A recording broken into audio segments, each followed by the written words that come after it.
Okay. Hello, hello. So, as a continuation from last week, I'm really, as per usual, excited for today's lesson. And we're going to branch off of that and we're going to focus on social anxiety slash being self conscious in public.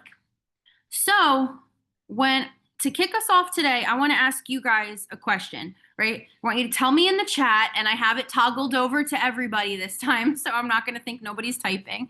But when you saw the topic for today's Zoom, what came to mind? Like for you, like what did you hope we would go over specifically? Like anything, you don't have to share, but what came to mind when you heard that today that this was the topic of the Zoom?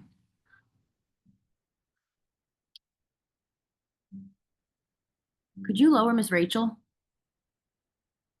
You'd think I'd know how to tune it out by now, but she's just wheels on the busing in the side of my brain that can't think anymore by the end of the day. Oh my God, so much social anxiety. Thank God for Effexor. And I'm a big advocate for finding the right meds for you. So I think that that's amazing. But when it comes to so much social anxiety, what do you still feel? Like, what do you feel like maybe if you feel it, if you're comfortable sharing, what do you feel like Effexor helps you with the most in regards to social anxiety?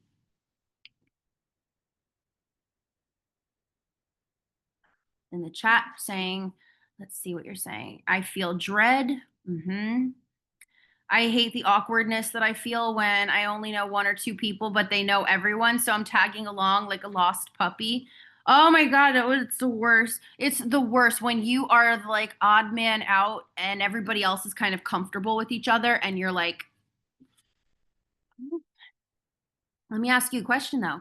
When you have been in those situations yourself in the past, have you been the person that like if you're amongst the crowd where you're comfortable with the people you know there's a newbie there, have you been somebody that's like trying to be friendly to the newbie, welcoming, like not trying to let them feel left out? Because I feel like that kind of, like I feel like we realize when we're out and about when someone else is in that position too. And it always makes me wonder, I'm like, have you never felt out of place in a crowd, Because I know I have.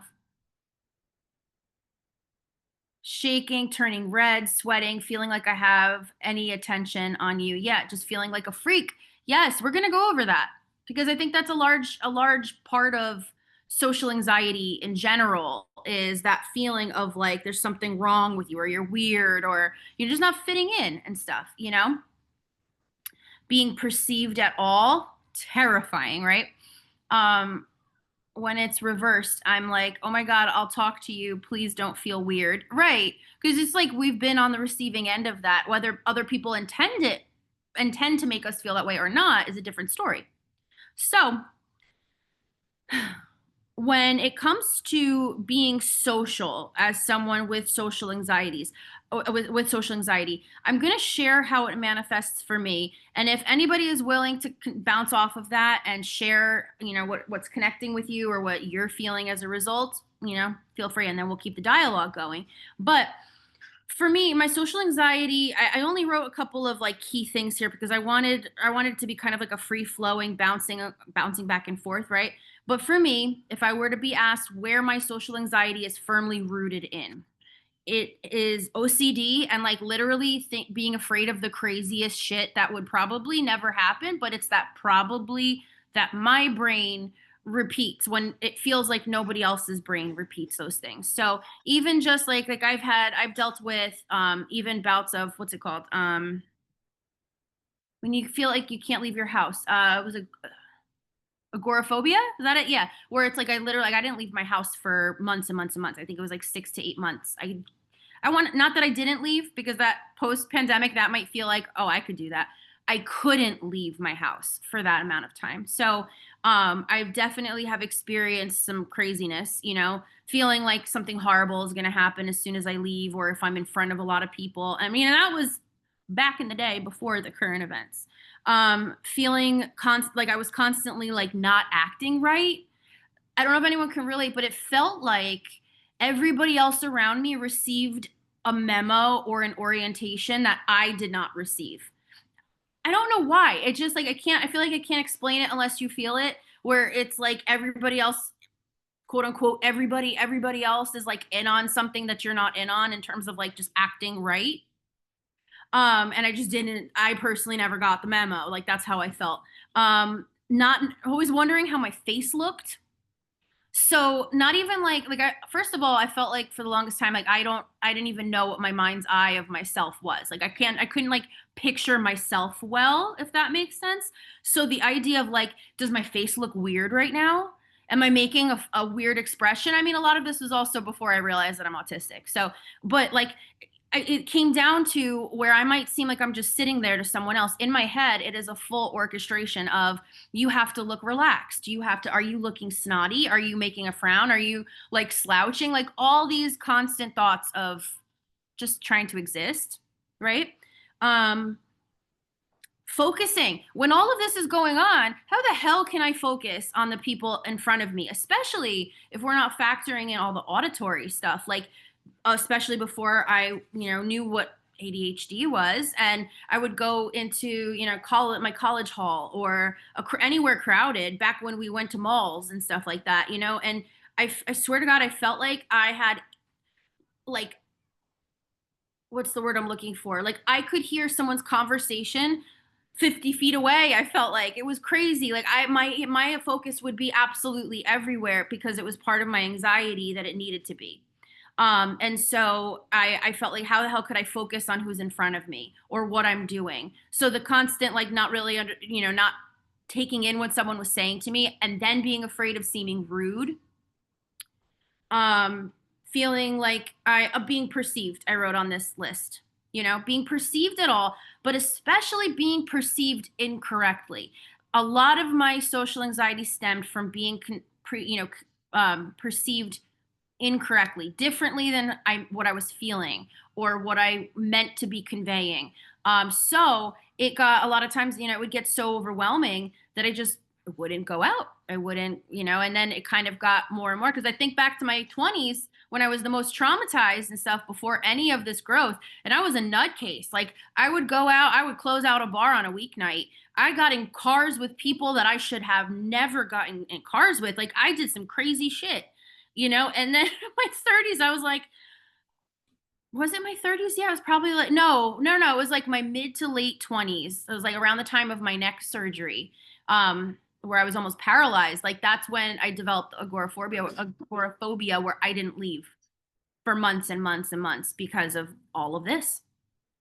So I say that because would anybody assume that that's what it was like for me when you see me on social media or you see me on Zoom last week telling you guys to have little gatherings with new people and doing all these different things, do Bumble, do this, that. Would you ever think that I would be suggesting that to you as someone who experienced such intense social anxiety? So all of that to say, I mean, I get it. Social anxiety is a bitch. So we're going to work through it. I'm going to share some tips that have personally helped me. Again, all of these Zooms are intended as planting a seed that leads to something developing, like a conversation, a one-on-one that we can elaborate, because all of you are going to have individual and specific things that you relate to through all of this, So I'm going to tell you what has helped for me. And if anything stands out to you or you want to have that dialogue one-on-one, how to apply it to you, you want to tell me, I don't know what I'm talking about, whatever, we can branch off of that one-on-one and do that. Okay. So, okay. From all that, when I was saying just now, the way my social anxiety is manifested, did anything seem relatable to you guys? Did anyone hear anything? Put a 1 in the chat if what you heard you felt like you connected with. Put a 1 in the chat if you feel like what you heard you connected with.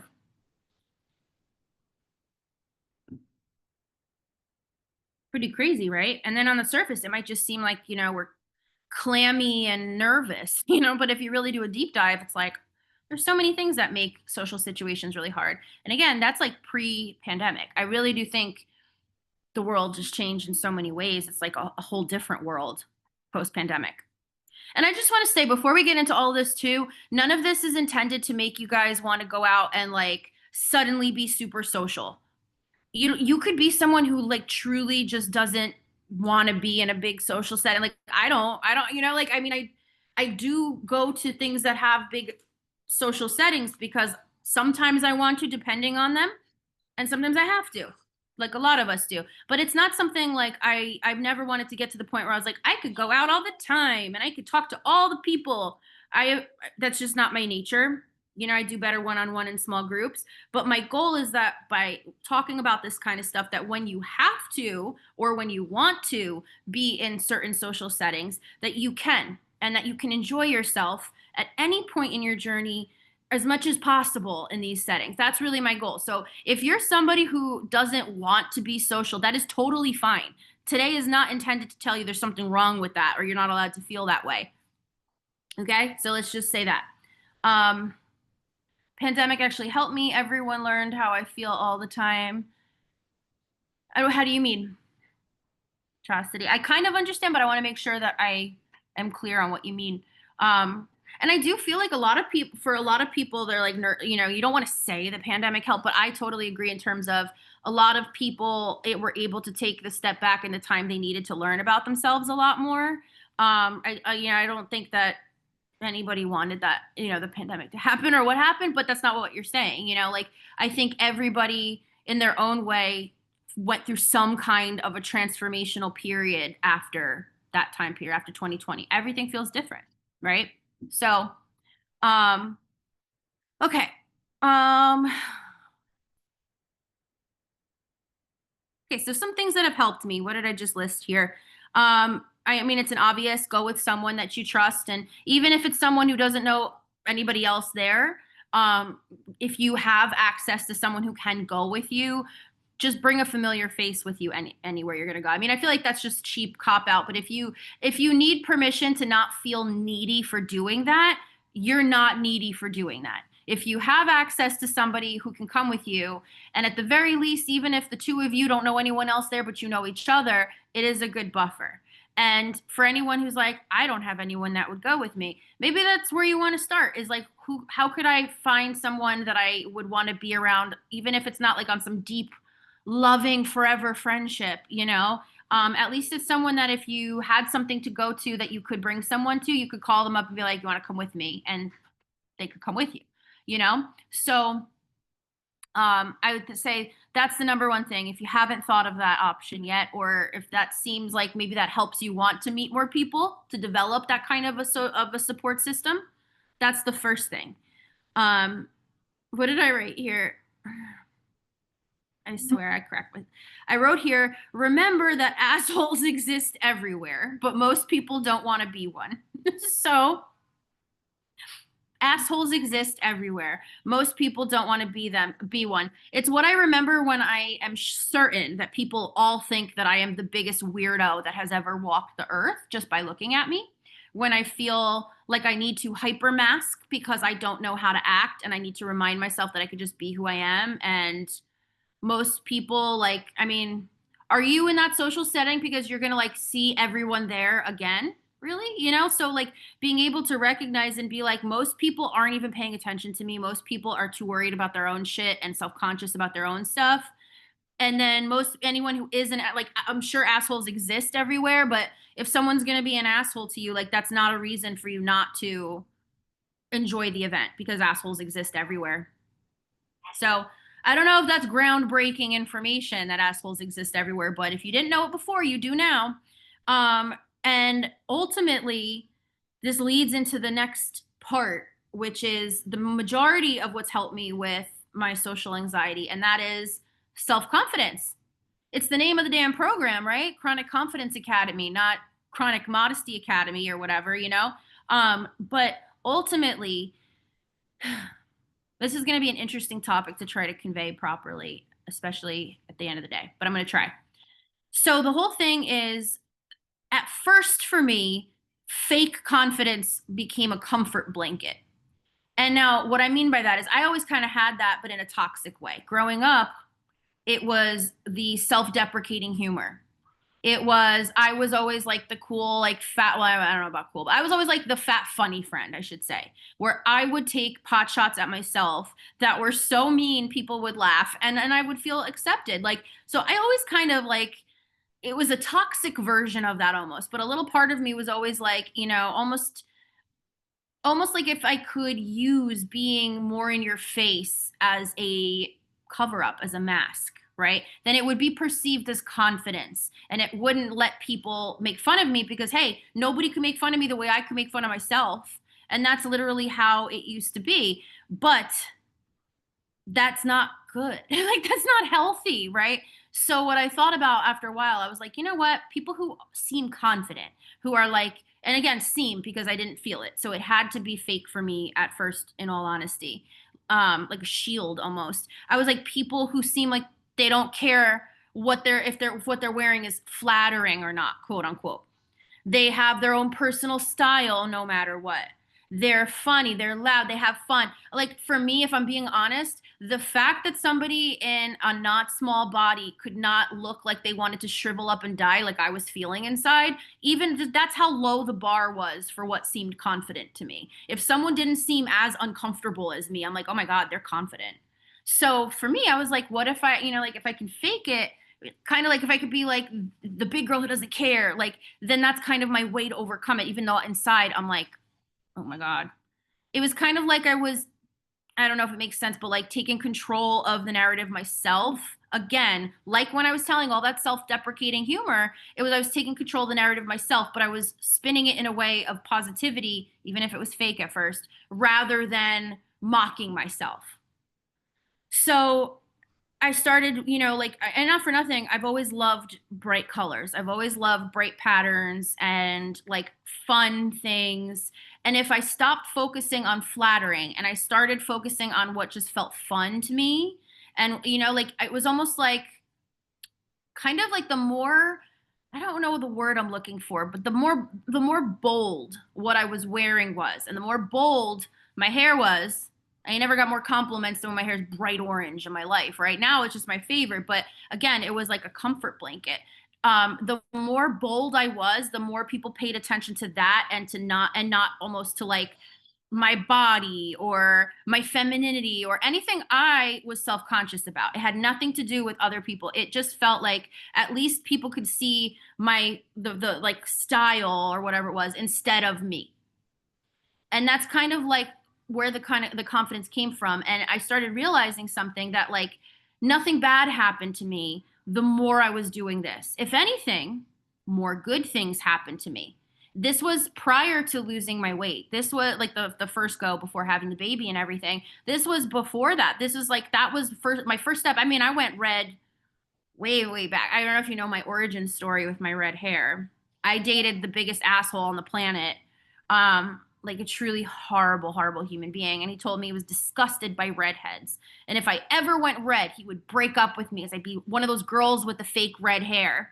And so afterwards, I dyed my hair red and it became a part of my personality. And that's how the brand became. The girl with the fake red hair is literally me being like Vafangul to that guy.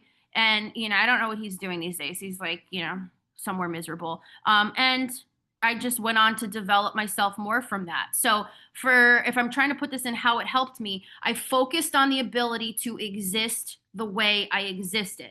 It was very difficult, but I really tried to dismantle quote unquote flattering, because trying to focus on flattering didn't, like, what a mind fuck that is. Think about it. How many times in the past have you focused, you've put so much effort into finding a flattering outfit, only to put on said flattering outfit for the evening and still feel horrible? And now your outfit that you were going to do doesn't feel like you feel horrible in it. You rip apart your closet, nothing feels right, you're overstimulated, you're sweating, clothes are sticking to you, you don't even want to go now. So has focusing on flattering helped you really? Did it help you pick out the outfit you like? No. Do you feel like anything in particular might be flattering on you right now? I mean, flattering and like looking good, not for nothing, I think are maybe two different things when you're self-conscious about your body. Because there were things I used to put on that I thought were flattering, and I realized it was literally like a tent that I wore. Like it was like I covered up as much as possible and you couldn't see my body under it. But okay, you know, you might not have seen my rolls, but does that look good? You know, like so I really started to just break down the idea of flattering. And I can't tell you that like it wasn't overnight. It took a while, and I'm here to help support you guys through it. You have the whole community for support. It's doable, but you have to decide that you don't care if people see that you have an apron belly or, and I'm not saying you have to wear skin tight shit. I'm just saying the fact of the matter is we might have bodies that don't lay in conventional clothing the way we see other people's bodies laying in those conventional clothes. Should you just like lock yourself up and not go anywhere and not do anything because you don't look like other people in those clothes? No. Should you go like one day you're old and gray and you know death is approaching, right? And you look back, are you going to be like, well, thank God I wore something more flattering?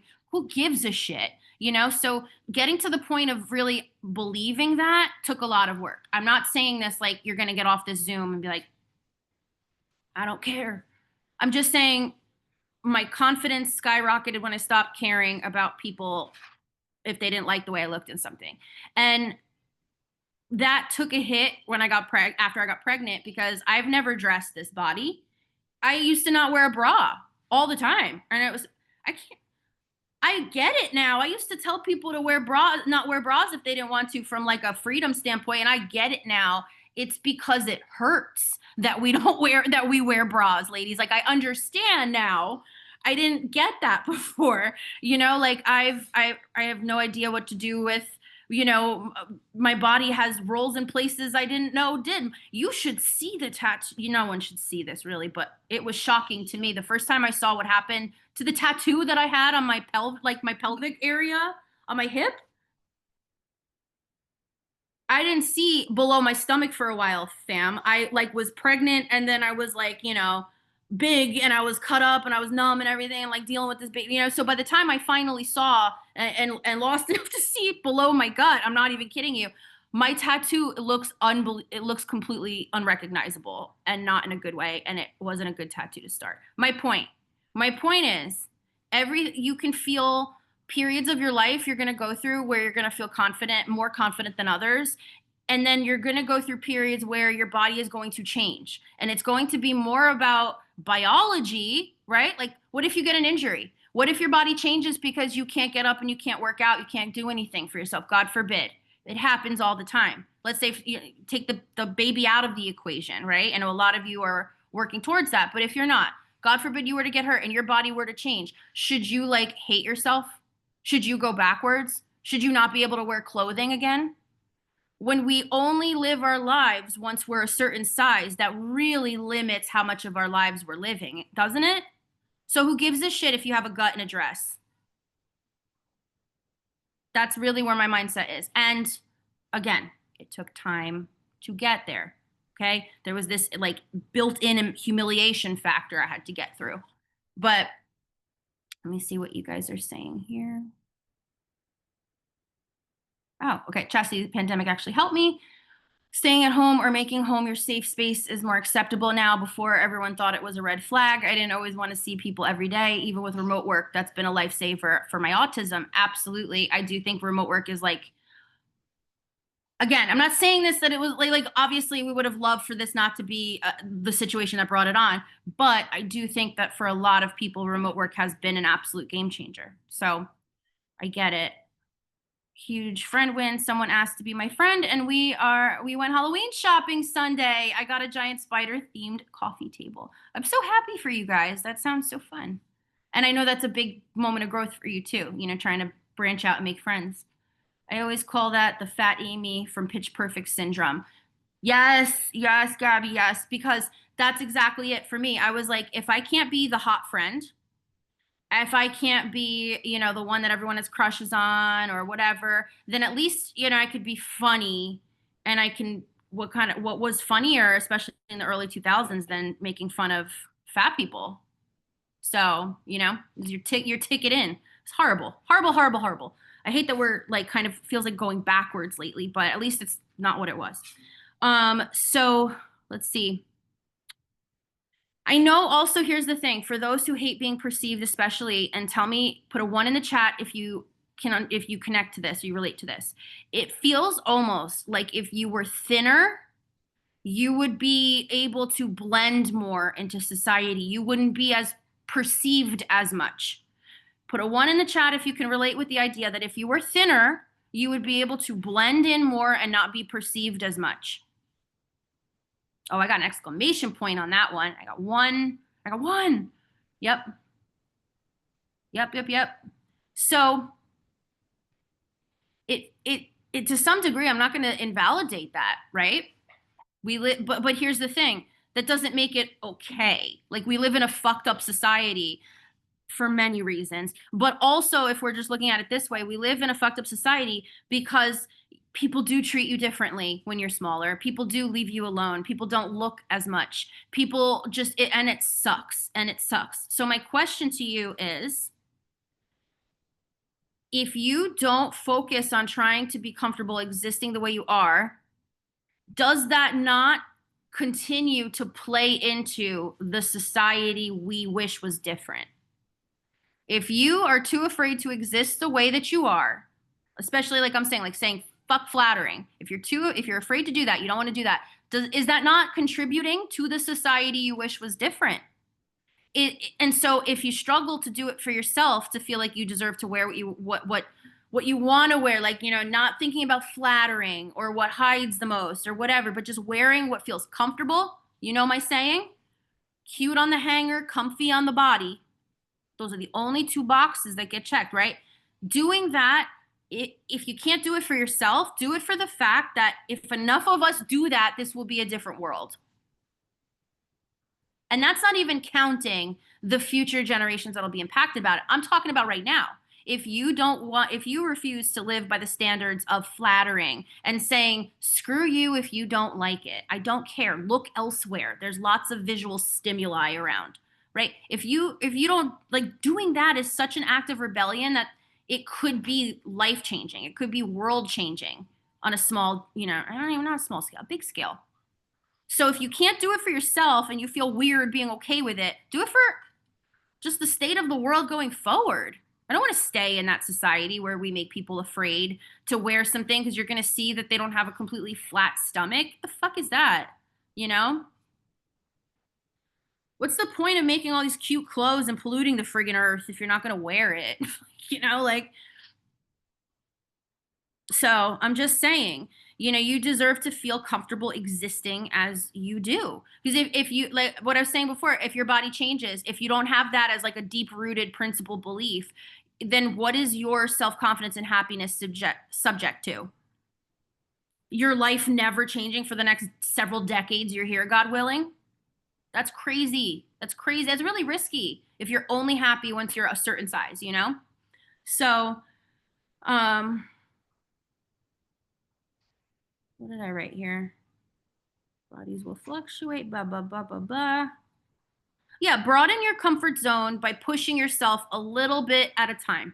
How do we get to that point of feeling this way, right? So little by little, baby steps, like we do with everything. Create baby steps for yourself to get to the point where you could just like not give a shit what people think about the way you look. Because that's really where confidence is rooted, Baby steps. And I just want to say for a second that it's really messed up that what people like, I think I said this before. Yeah. It's messed up that like how many times I've worn something that wasn't quote unquote flattering and that was like loud and patterned. And people like, oh my God, you have so much confidence to wear that. I know what you're saying. What you're saying is, how don't you feel bad wearing that? Because that must be confidence that you don't care. And you know what? I used to be insulted. I'm not anymore. You're right. It's hard to do that because I don't know that the person complimenting me on it would be able to do that. I mean, I think they know that. I think that's why they're complimenting you, is they're saying, as insulting as it might be, because the covert meaning of it, it's not intended that way, but ultimately at the end of the day, you possess a power the person complimenting you doesn't possess. That's really what that means. So be confident. Get to that point of not giving a fuck And that doesn't mean not give a fuck, like turn into a bridge troll and don't brush, like I'm not saying go be in a depressive hole where you don't brush your hair and you don't, your clothes are tattered. Like that's a mental health crisis. I'm talking about not sitting there and picking yourself apart, buying the thing that looks cute and is on sale in your size and not worrying that you're going to look chubby in it. Like that's what I'm talking about. Not don't give a shit about yourself because you're going to go off the deep end and go off the rails. I'm just saying what a scandalous thought. Wear whatever the fuck you really want to wear. Okay? So, um what did I write here? And this will lead, once you get to that point of like having your back, it will lead to more self-confidence. And when you get more self-confidence, it will help you with the social anxiety side of things. But to a degree, please remember, social anxiety is a largely chemical related, stimulus related. Like there are so many things, and a lot of us are not diagnosed with neurodivergencies that explain a lot. So this is a very multifaceted topic, but the number one thing you can work on to help your anxiety is your self-confidence. You're not going to have a good time and you're not going to not be anxious if you're sitting there in your head hating yourself in a large crowd. That sounds like a nightmare, right? So don't do that. Last thing I want to tell you guys about in regards to this is as an example for the baby steps with this is the body hair for me is even before I got pregnant, before I gained the weight with jelly and like all that stuff, when I first lost all of my initial weight and I was like, I don't know, I was like probably smallest of my life. I don't remember what it was or anything. I had really, really bad, I still have it, it's just more dormant, psoriasis. And I also have a bunch of like inflammatory skin issues and stuff like that because I've several chronic illnesses that I don't talk about really because I don't have to. Anyway, I realized the hair removal. Hair removal screws up my skin. It causes an inflammatory reaction that takes a lot of time for me to recover from, and it potentially causes a psoriasis flare. So, are there ways I could remove hair that wouldn't do that? Maybe. What would that take? That would take me testing it out and potentially harming myself.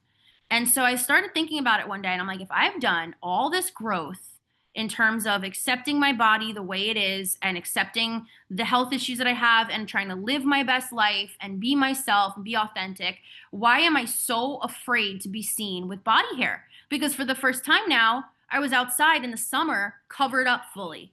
I was again, and this is me. I hate giving like numbers. I think it was like a size 6, which is like the smallest that I've ever been in my life, right? And I'm sitting here like in jeans in the summer. I'm like, this is crazy that I'm back here again. Why? Over some hair? Like, and then I even thought, whatever, I'll just have like, psoriasis lesions are better than hairy legs. Some crazy shit to say. Because no, psoriasis lesions are not better than some hairy legs, and at least not mine. They're horrible. So since I have stopped removing hair, my skin is pretty much clear. So I stopped removing facial hair too. Like sometimes I get over here and like here with the little like buzzy little contraption or whatever, and my hirsutism is significantly better than it used to be. But like the less I touch my skin in general, the healthier and happier my skin is, and with everything. I had to really struggle to go out in public not shaving. That has been my number one self-conscious thing, even more than the weight, since I was a small child, because I started getting body hair really young.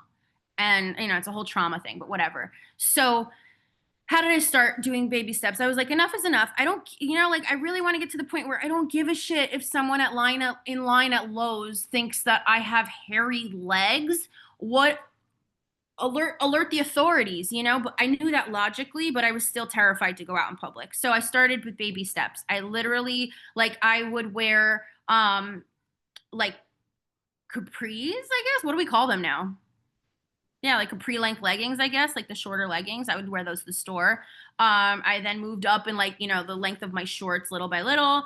I moved up in terms of the amount of time I would be out in public with my legs exposed. I What else did I do? For bathing suits and stuff, I don't really like shave because again, I have really bad, my skin freaks out. So I wear skirts over my bathing suits, like the little cute little swim skirts and stuff. But I took baby steps to get to the point where, and I still, whenever I go on vacation, the first day, I really have to walk myself through being okay with it. It's a deep rooted, almost, I wonder, OCD thing. Because when I tell you, I used to shave and then go outside in the sun to look for stubble to pluck with tweezers. I used to be so obsessive about hair removal. It took a lot to feel confident in public with hairy legs. So I know that might sound like a simple, like when I say that, I'm always surprised because some of my clients who have the biggest issue with their bodies don't give a shit about body hair. And that's amazing to me. But that was not the case for me. So, and now I go out, I don't give a damn. I have literally said to people that I've caught looking, I'm like, do you want a picture? Like I don't care. I don't care. What is the worst thing you're going to say about me? I'm hairy? Yes, you are right. I am hairy. you know, End of the world. No, I want to live my life comfortable. That's my goal, to be comfortable, to be happy and comfortable in everything I do. So when that's health, clothing, going out, being myself, making decisions for my skin, whatever the case may be, my priority is that when I leave this earth, I don't look back and go, I made myself uncomfortable to be socially acceptable. That seems like a waste. So, see what you guys are saying. I stopped dating a man child. That helps. That really helps. Real men truly don't care if you have body hair. Nick could not give a single shit. He could not care. I'm telling you, the ultimate assholes I dated in my past would make comments. Like they would be like, like, oh, you're getting like a little, like gross. He's like a man. And they would just be horrible. I think I blocked out a lot of what they said, but they would torment me about it. I have said to Nick, I'm like, is it like, does it gross you out? Just be honest with me. Like, I really want to know where it's coming from, all this like hatred. He's like, I don't care. He goes, you look happy, you look comfortable. That's best for me. I don't care if you have hair. But to each their own. I also don't want to judge people who love hair removal. Like, I get it. Sometimes it annoys me on a sensory level. I don't judge you if you remove hair. I just don't want to be judged for not removing hair. I like my hair. I feel like it protects my skin. Yeah, and it does to a degree too. That's why it's there. Especially like people like waxing their nostrils and stuff. Like, okay, if your shit's growing out like a jungle, like I get it if you want to like trim it, but the people who like pull out all their nose hairs, that's there for a reason. That's a filter. That's like one of the biggest filters there in line of defense before, you breathe shit in. So, it just irritates me when it's on my face. Yeah, sometimes, like I said, sometimes it gets to be much and I'll like, I'll do the little buzzy thing. It's like, I forget what it's called. It's like an electric. It takes like one little battery or whatever. And I just do a quick little thing. But I don't do anything more than that, When my ex and I broke up, we still lived together for a little and I took genuine delight in stopping shaving my legs. Yeah, it was a whole routine. It was a whole routine. And not for nothing, too, with like the RA and the other like hypermobility issues that I have, it was like I would hurt every time I had to shave because I couldn't reach right if I sat down. I couldn't like contort the proper way, my body, like I have fake joints in my body, some of it, like, so for what? For what? They're just jealous. Our beards are fuller than theirs. Oh my God. That's it. That's it. I dated someone with a hair fetish and it creeped me out. That exists. If there's one thing I have learned lately, it is that there are a lot of things that exist out there, and there is an ass for every seat. Somebody is into everything. So if we need any more of a reason to feel comfortable being ourselves, there's people out there that like everything. So, we could like ourselves if they could do that. I hope this helped. This wasn't the most like eloquent of my lessons, right? But I just felt like maybe for this type of situation, like I'm not a fucking therapist, right? Like I try my best. I counsel you guys. I love being a coach. I don't pretend to be a therapist. So I just wanted to be relatable about the topic because I get it. It's really hard and nuanced. And I hope this leads us to conversations so I can help you guys overcome this stuff. But I don't know. I hope this was valuable. Last thing, if you check Coach Juliana, She should have texted you guys about it if you haven't received it yet. You might not have received the text if I told her that you've already responded. If you already talked to me about the blood sugar shakedown that starts Monday. But if not, check your text because she sent over the info sheet that goes with it. All current CCA clients, it is included in your tuition, so you don't have to do any extra sign up.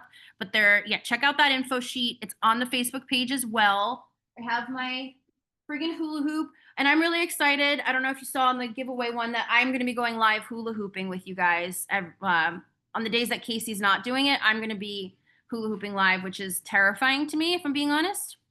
You're going to get to see my entire torso with the hula hoop on it live, but I really want to get back into hula hooping. So, that's what I'm going to do. So it's going to be so much fun. I'm really pumped. It's going to be easy. It's a CCA Michelle challenge. It's not like a shitty challenge. So, if you have any questions, please let me know. And you guys are amazing. All of you inspire me and amaze me all the time. So I hope that this was helpful. And if you have any questions at all, I am here for you. All right. Bye.